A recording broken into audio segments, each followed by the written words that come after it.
It is my particular honor and pleasure now to welcome the speaker who will represent the United States of America. Welcome, Secretary of State Marco Rubio. You have the floor.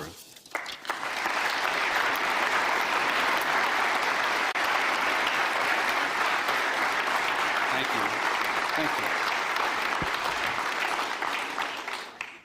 Thank you very much.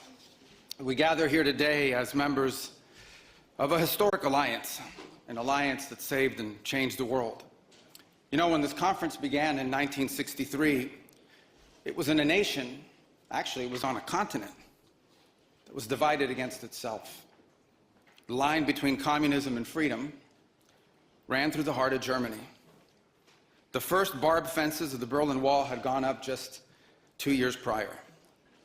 And just months before that first conference, before our predecessors first met here in Munich, the Cuban Missile Crisis had brought the world to the brink of nuclear destruction.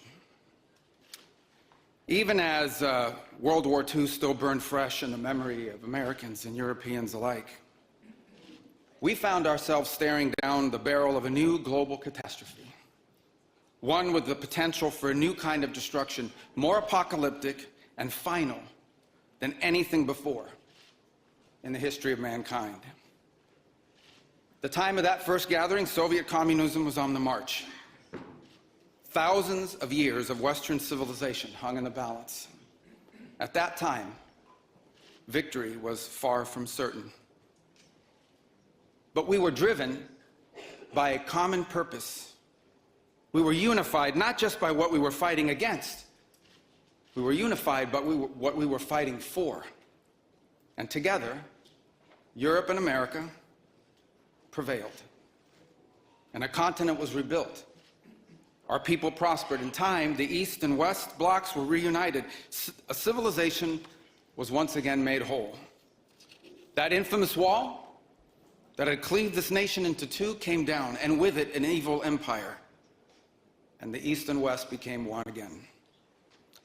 But the euphoria of this triumph led us to a dangerous delusion that we had entered, quote, the end of history, that every nation would now be a liberal democracy, that the ties formed by trade and by commerce alone would now replace nationhood, that the rules-based global order, an overused term, would now replace the national interest, and that we would now live in a world without borders where everyone became a citizen of the world. This was a foolish idea that ignored both human nature and it ignored the lessons of over 5,000 years of recorded human history. And it has cost us dearly.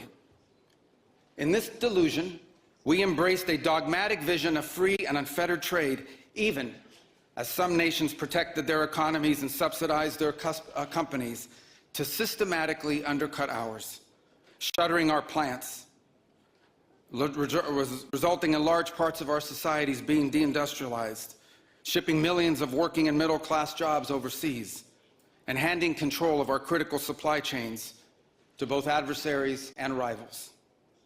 We increasingly outsourced our sovereignty to international institutions while many nations invested in massive welfare states at the cost of maintaining the ability to defend themselves. This, even as other countries have invested in the most rapid military buildup in all of human history and have not hesitated to use hard power to pursue their own interests.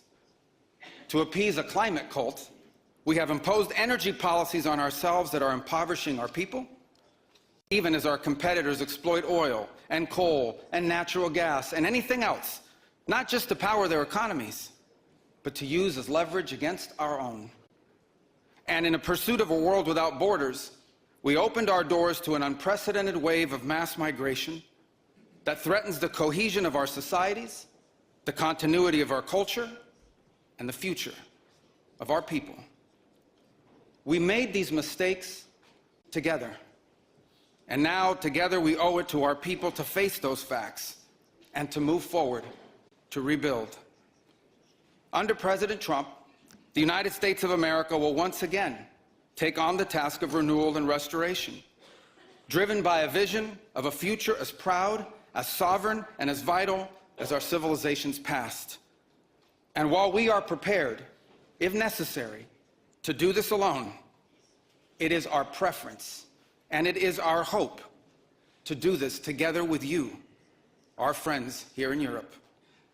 For the United States and Europe, we belong together. America was founded 250 years ago, but the roots began here on this continent long before. The men who settled and built the nation of my birth arrived on our shores carrying the memories and the traditions and the Christian faith of their ancestors as a sacred inheritance, an unbreakable link between the old world and the new. We are part of one civilization, Western civilization. We are bound to one another by the deepest bonds that nations could share, forged by centuries of shared history, Christian faith, culture, heritage, language, ancestry, and the sacrifices our forefathers made together for the common civilization to which we have fallen heir. And so this is why we Americans may sometimes come off as a little direct and urgent in our counsel. This is why President Trump demands seriousness and reciprocity from our friends here in Europe. The reason why, my friends, is because we care deeply. We care deeply about your future and ours. And if at times we disagree, our disagreements come from our profound sense of concern about a Europe with which we are connected, not just economically, not just militarily. We are connected spiritually, and we are connected culturally. We want Europe to be strong. We believe that Europe must survive. Because the two great wars of the last century serve for us as history's constant reminder that ultimately our destiny is and will always be intertwined with yours. Because we know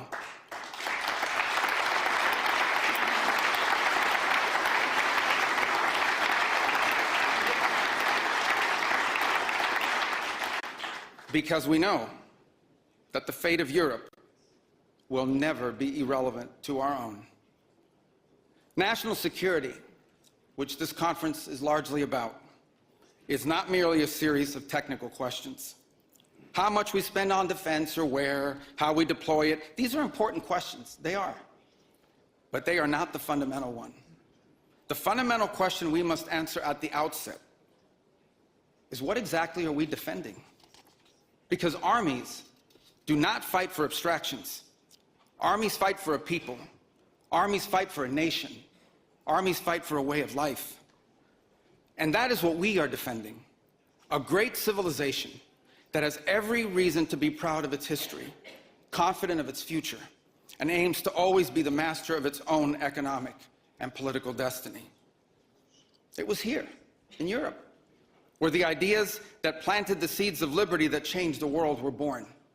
It was here, in Europe, which gave the world the rule of law, the universities, and the scientific revolution. It was this continent that produced the genius of Mozart and Beethoven, of Dante and Shakespeare, of Michelangelo and Da Vinci, of the Beatles and the Rolling Stones. And this is the place where the vaulted ceilings of the Sistine Chapel and the towering spires of the great cathedral in Cologne, they testify not just to the greatness of our past or to a faith in God that inspired these marvels. They foreshadow the wonders that await us in our future.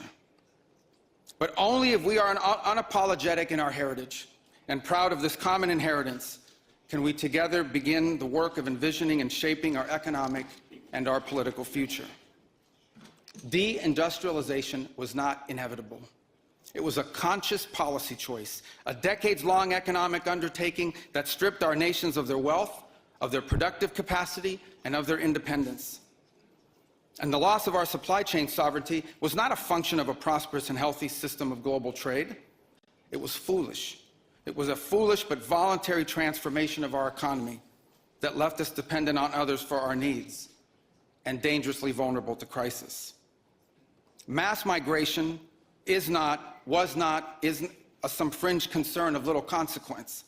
It was and continues to be a crisis which is transforming and destabilizing societies all across the West. Together, we can reindustrialize our economies and rebuild our capacity to defend our people. But the work of this new alliance should not be focused just on military cooperation and reclaiming the industries of the past. It should also be focused on together advancing our mutual interests in new frontiers, unshackling our ingenuity, our creativity, and the dynamic spirit to build a new Western century. Commercial space travel and cutting-edge artificial intelligence, industrial automation and flex manufacturing, creating a Western supply chain for critical minerals not vulnerable to extortion from other powers, and a unified effort to compete for market share in the economies of the global South. Together, we can not only take back control of our own industries and supply chains, we can prosper in the areas that will define the 21st century. But we must also gain control of our national borders. Controlling who and how many people enter our countries, this is not an expression of xenophobia, it is not hate. It is a fundamental act of national sovereignty. And the failure to do so is not just an abdication of one of our most basic duties owed to our people. It is an urgent threat to the fabric of our societies and the survival of our civilization itself.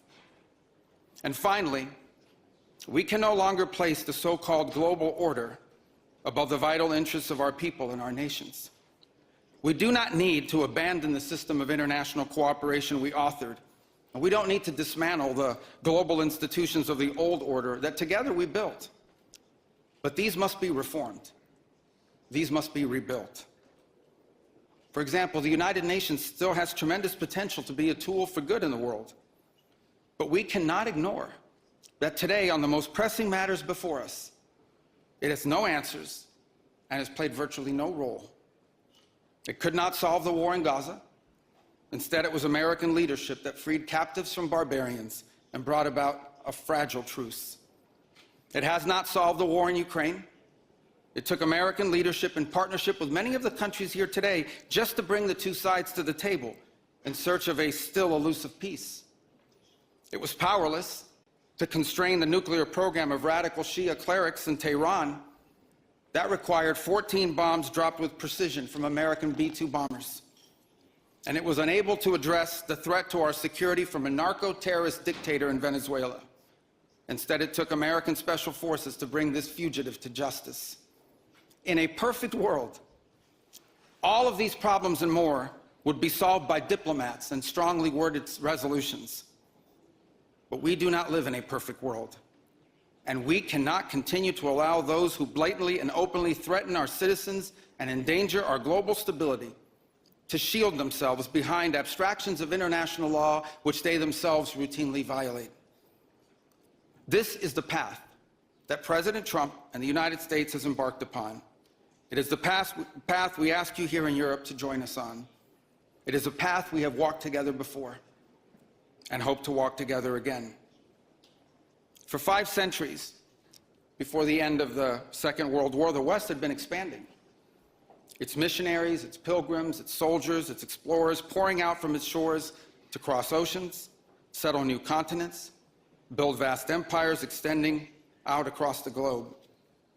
But in 1945, for the first time since the age of Columbus, it was contracting. Europe was in ruins. Half of it lived behind an iron curtain, and the rest looked like it would soon follow. The great Western empires had entered into terminal decline, accelerated by godless communist revolutions and by anti-colonial uprisings that would transform the world and drape the red hammer and sickle across vast swaths of the map in the years to come. Against that backdrop, then as now, many came to believe that the West's age of dominance had come to an end, and that our future was destined to be a faint and feeble echo of our past.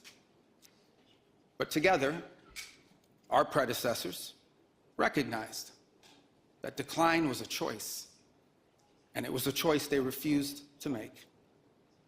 This is what we did together once before. And this is what President Trump and the United States want to do again now, together with you. And this is why we do not want our allies to be weak, because that makes us weaker. We want allies who can defend themselves so that no adversary will ever be tempted to test our collective strength. This is why we do not want our allies to be shackled by guilt and shame. We want allies who are proud of their culture and of their heritage, who understand that we are heirs to the same great and noble civilization, and who together with us are willing and able to defend it. And this is why we do not want allies to rationalize the broken status quo rather than reckon with what is necessary to fix it. For we in America have no interest in being polite and orderly caretakers of the West's managed decline.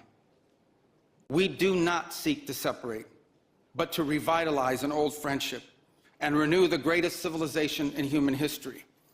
What we want is a reinvigorated alliance that recognizes that what has ailed our societies is not just a set of bad policies, but a malaise of hopelessness and complacency. The alliance that we want is one that is not paralyzed into inaction by fear. Fear of climate change, fear of war, fear of technology. Instead, we want an alliance that boldly races into the future. And the only fear we have is the fear of the shame of not leaving our nations prouder, stronger, and wealthier for our children. An alliance ready to defend our people, to safeguard our interests, and to preserve the freedom of action that allows us to shape our own destiny. Not one that exists to operate a global welfare state and atone for the purported sins of past generations. An alliance that does not allow its power to be outsourced, constrained, or subordinated to systems beyond its control. One that does not depend on others for the critical necessities of its national life. And one that does not maintain the polite pretense that our way of life is just one among many, and that asks for permission before it acts. And above all, an alliance based on the recognition that we, the West, have inherited together. What we have inherited together is something that is unique and distinctive and irreplaceable, because this, after all, is the very foundation of the transatlantic bond. Acting together in this way, we will not just help recover a sane foreign policy, it will restore to us a clear sense of ourselves. It will restore a place in the world. And in so doing, it will rebuke and deter the forces of civilizational erasure that today menace both America and Europe alike. So in a time of headlines heralding the end of the transatlantic era, let it be known and clear to all that this is neither our goal nor our wish. Because for us Americans, our home may be in the Western Hemisphere, but we will always be a child of Europe.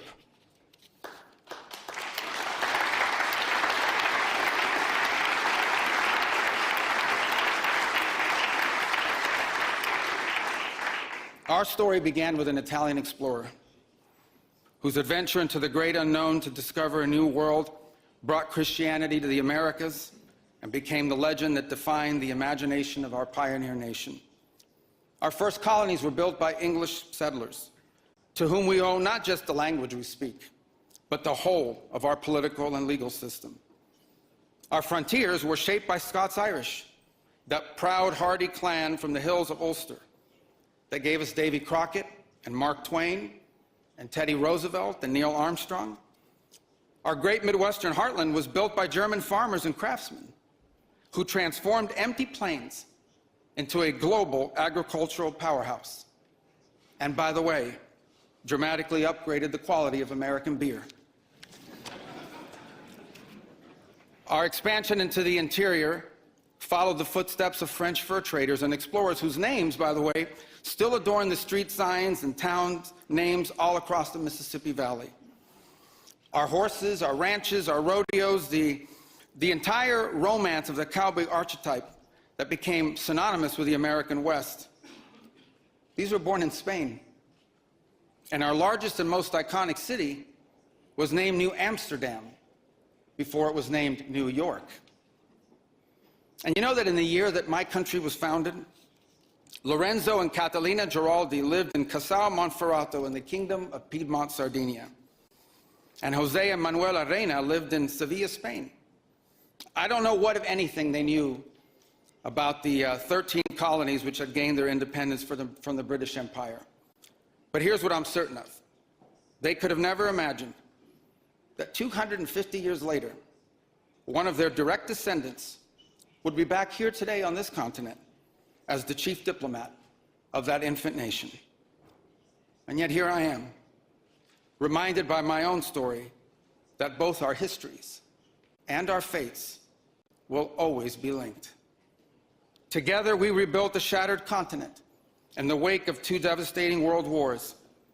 When we found ourselves divided once again by the Iron Curtain, the Free West linked arms with the courageous dissidents struggling against tyranny in the East to defeat Soviet communism. We have fought against each other, then reconciled, then fought, then reconciled again. And we have bled and died side by side on battlefields, from Kapyong to Kandahar. And I'm here today to leave it clear that America is charting the path for a new century of prosperity, and that once again, we want to do it together with you, our cherished allies and our oldest friends.